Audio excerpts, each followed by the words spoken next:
Hello दोस्तों, मैं सुभय कुमार।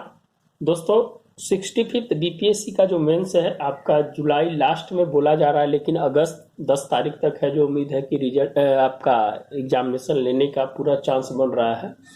तो दोस्तों, उसके क्रम में हम आज बात करेंगे कि एक आंसर फॉर्मेट लिखने के लिए आपके पास क्या है, जो स्ट्रेटेजी होना चाहिए, क्या प्लानिंग होना चाहिए, उसमें किस चीज़ों की बात की ध्यान रखनी चाहिए, उसके बारे में आज चर्चा हम करेंगे। दोस्तों, अगर वीडियो अच्छा लगता है तो आप जरूर है जो सब्सक्राइब लाइक शेयर जरूर करें, तो वही मेरा मानक होता है। देखिए दोस्तों, मेंस लिखने के लिए सबसे पहले जो आप जानते हैं कि नॉर्मल एक फॉर्मेट होता है, कोई भी क्वेश्चंस होता है उसका परिचय देना है, उसका बॉडी पार्ट लिखना है, उसका बॉडी पार्ट लिखने के बाद कंक्लूजन लिखना है। कुछ हम इस बात पे कुछ पॉइंट्स पे बात करेंगे कि कैसे है जो आपको उसमें लिखना है। दोस्तों, सबसे पहले आपका परिचय होता है, परिचय के बाद आप है जो बॉडी पार्ट में जाते हैं, बॉडी पार्ट के बाद आप कंक्लूजन में जाते हैं। परिचय में दोस्तों आपको क्या लिखना है, क्वेश्चंस अगर आए तो क्वेश्चंस के अकॉर्डिंग कैसे जाना है, आपको इस बात की चर्चा किया जाता है। इसके प्रश्न को सब प्रथम समझाने की कोशिश करें। कोई भी क्वेश्चंस दिया हुआ है, आप उस क्वेश्चंस को पहले समझाने की कोशिश करें। मुख्य भाग में जो भी कुछ लिखा जाना है उसका झलक परिचय में दिखना चाहिए। आप जो भी बॉडी पार्ट में लिखते हैं, जैसे मान लीजिए कि आप है जो किसी भी मैंने भारत और चाइना के बारे में लिख रहे हैं, तो जो बॉडी पार्ट में होगा उस बॉडी पार्ट को आप है जो परिचय में आप है जो जरूर उसको दे, उससे जरूर कनेक्ट करें कि आप क्या बताना चाह रहे हैं और क्वेश्चंस के अकॉर्डिंग लिखने की कोशिश करें। अगर मान लीजिए कि आप 64th के अंतर्गत अगर आप कोई भी क्वेश्चंस को उठाकर देखिएगा तो क्वेश्चंस था जो कनेक्टेड क्वेश्चन था, डायनेमिक क्वेश्चंस था। आप है जो जनजातीय आंदोलन की क्वेश्चन देख लीजिए, उसमें है जो आपको 19वीं सदी के बारे में बताने के लिए कहा गया था। तो आप है जो 19वीं सदी में जो भी जनजातीय आंदोलन हुआ था उसको आप है जो जरूर टच करना चाहिए था। और इस तरह से है जो आपको टच करना चाहिए कि हम एक दिखा रहे हैं कि हम है जो पूरे 19वीं शताब्दी के जनजातीय आंदोलन के बारे में हम है जो दिखा रहे हैं। तो दोस्तों, इस मुख्य भाग में जो भी कुछ लिखा जाना है उसका झलक है जो परिचय में देखना चाहिए, अर्थात मुख्य भाग परिचय से जुड़ा होना चाहिए। यह है जो दोस्तों कनेक्टेड होना चाहिए। जो बॉडी पार्ट का जो बात है वो है जो आपका है जो परिचय से है जो कनेक्टेड होना चाहिए। परिचय में कहता है कोई भी क्वेश्चन हो, कोई भी क्वेश्चन आप उठाइएगा तो क्वेश्चन के अकॉर्डिंग लिखने की कोशिश कीजिएगा, क्वेश्चन से भटकने की कोशिश मत कीजिएगा।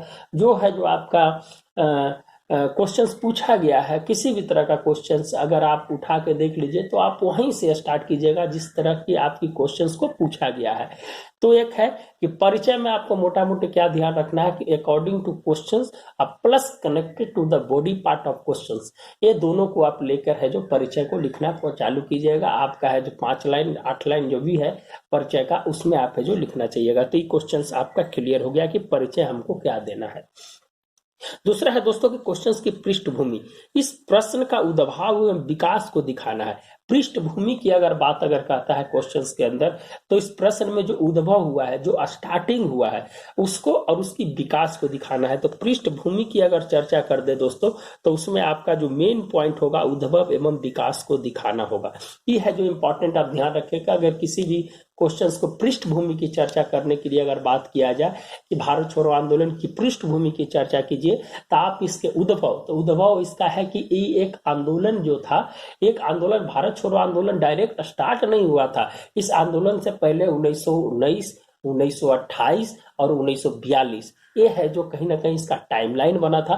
तो आप है जो थोड़ा उसको चर्चा करते हुए, थोड़ा सा चर्चा करते हुए उसका उद्भव और विकास से उसको जोड़ देना, और क्या हुआ था कि लास्ट में एक जन आंदोलन के रूप में, और ये है जो लोगों के बीच एक आंदोलन उमड़ गया था, एक नेतृत्वहीन आंदोलन हो गया था। इसका कोई सर्वे सर्वा नहीं था, कोई इसको लीड नहीं कर रहा था। ऑपरेशन 0 आवर में है जो सब है जो बिखर गया था, और लोगों की जनता ने जो जनता थी उस जनता ने इस आंदोलन को लीड किया था। तो उस विकास को दिखाते हुए उसकी पृष्ठभूमि को है जो हम क्लियर कर लेंगे। तो दोस्तों, आपका पृष्ठभूमि क्लियर हो गया कि पृष्ठभूमि अगर पूछे तो उसमें क्या लिखना है। अच्छा, अब आते हैं दोस्तों कि मुख्य भाग जो बॉडी पार्ट होता है, उस बॉडी पार्ट में हम आपको क्या लिखेंगे।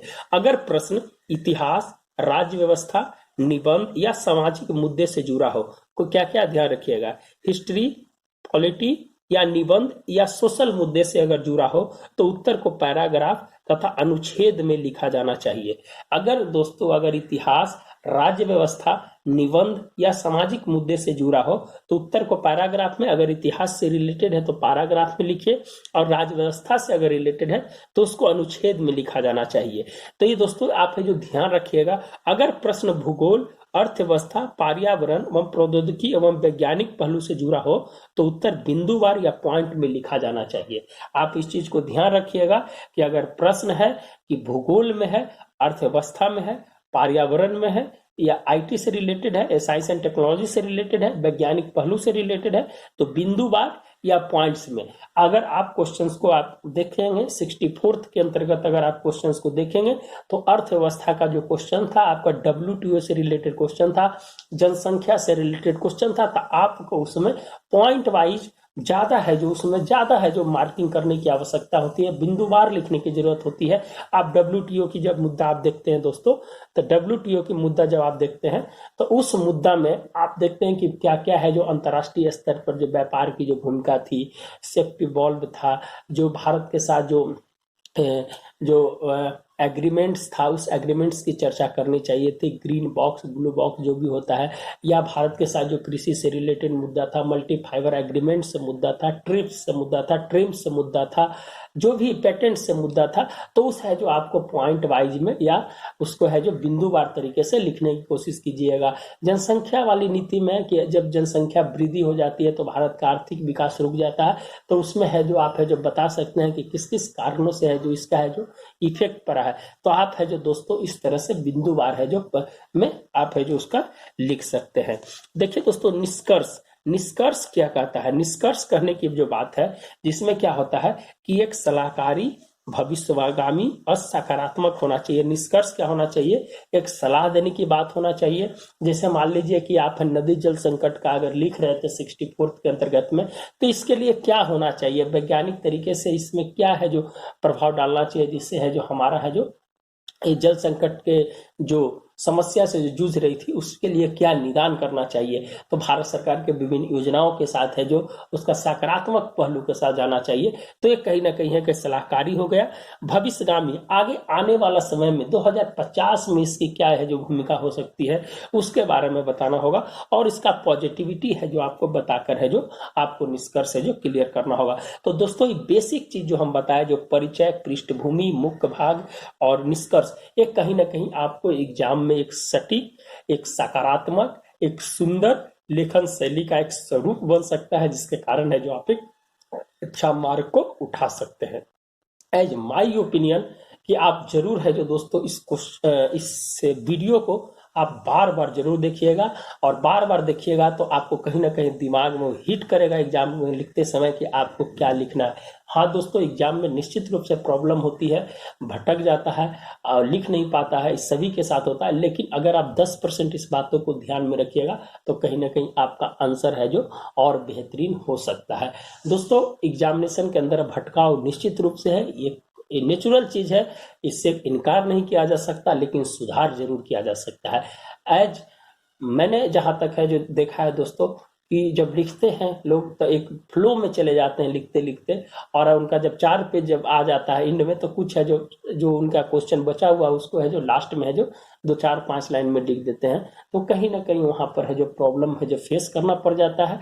एग्जामिनर कहीं ना कहीं वहां है जो आपको 25 नंबर देना चाहिए था, वहां है जो 22 नंबर और 20 नंबर देकर निकल जाता है। तो इस चीज को थोड़ा सा आप है जो ध्यान रखिएगा, तो कहीं ना कहीं आपकी सफलता में बाधक है जो कम पड़ेगी और जल्दी सफलता होने की स्थिति में आप रहिएगा।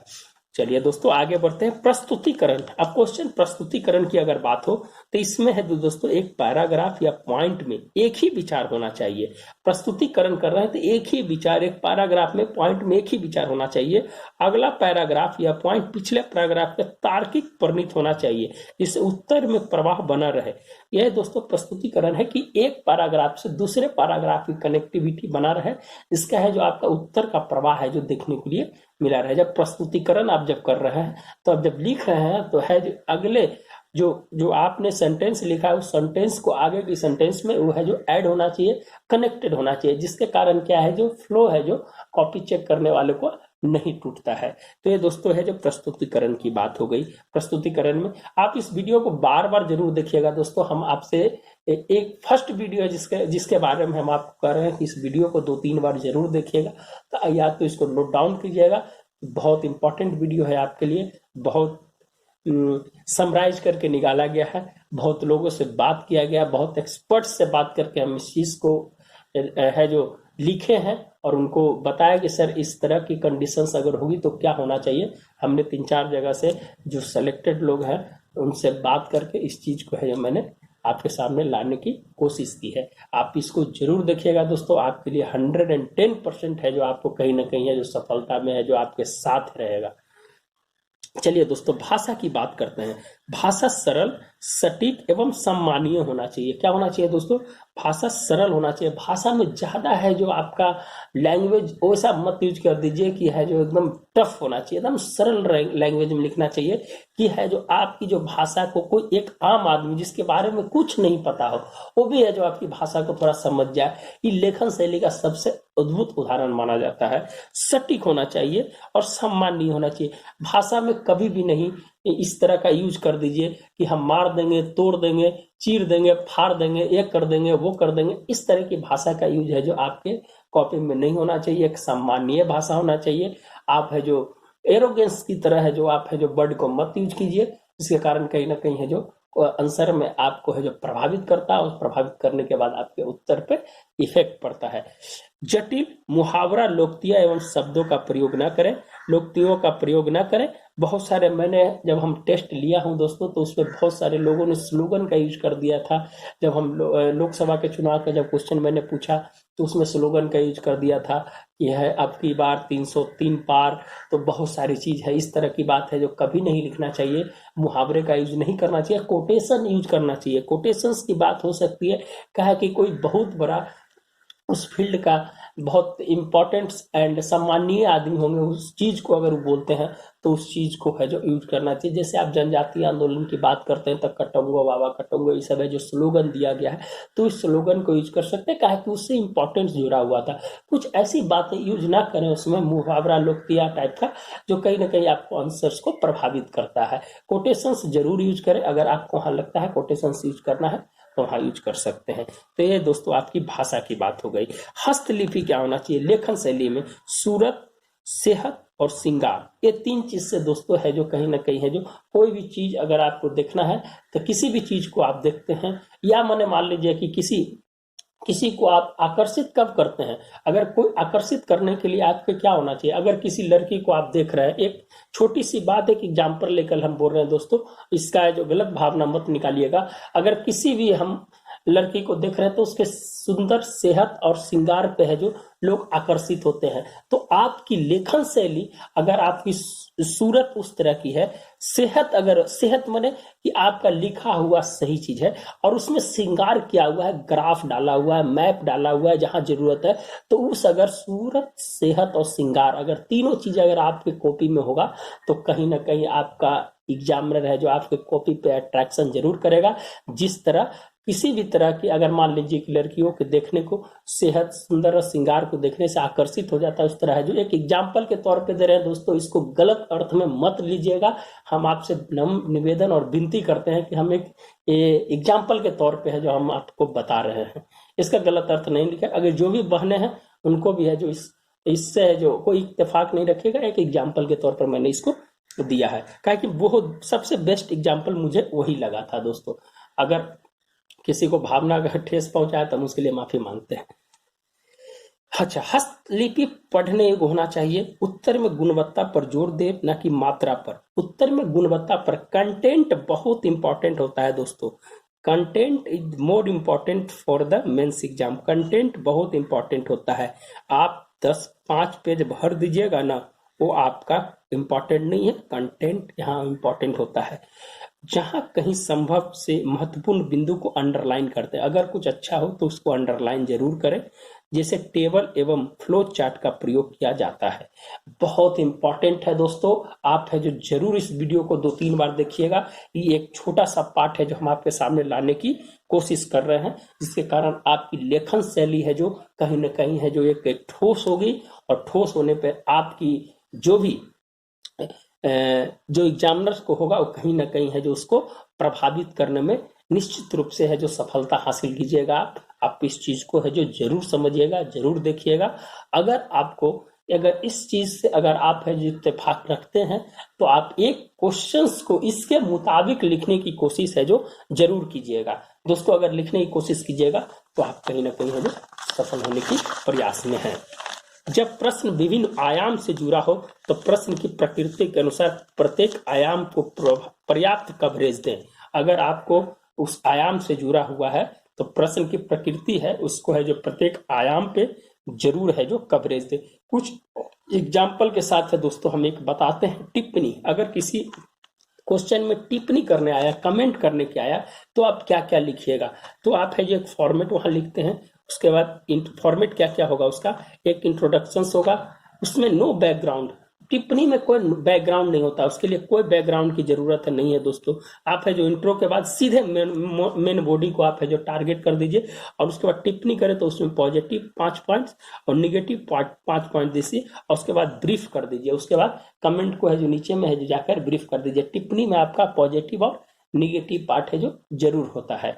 उसके बाद उसी तरह से दोस्तों विवेचना, डिस्कस या एक्सप्लेन या व्याख्या, अगर इस तरह की अगर आए, इस तीनों एक ही पार्ट है दोस्तों। तो उसमें format, introduction, background, main body और इंट्रोडक्शन का जो पार्ट है दोस्तों ये है जो जो मेन बॉडी है उससे कनेक्टेड होना चाहिए। और ये जो आपका जो फर्स्ट वाला जो लिंक है उसके आलोचनात्मक क्रिटिसिज्म से है जो आपका है जो आपका वहां पर है जो कनेक्टेड होना चाहिए। तो ये कहीं ना कहीं है जो आप इसका जरूर ध्यान रखिएगा कि इसमें है जो क्या किया जाना चाहिए। तो दोस्तों आज के लिए हम वीडियो यहीं रखते हैं। बाकी और मैं इसके लिए आगे का वीडियो में बनाऊंगा, समीक्षा करें, ये करें, वो करें, सब टोटल चीज के दोस्तों एक वीडियो और लाऊंगा।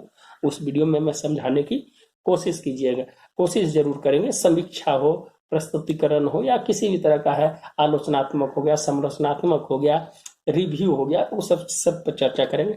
आज का वीडियो हम दोस्तों यहीं रोकते हैं। अगर आपको वीडियो अच्छा लगता है तो जरूर सब्सक्राइब करें दोस्तों, अपने दोस्तों को भी जरूर है जो शेयर करें।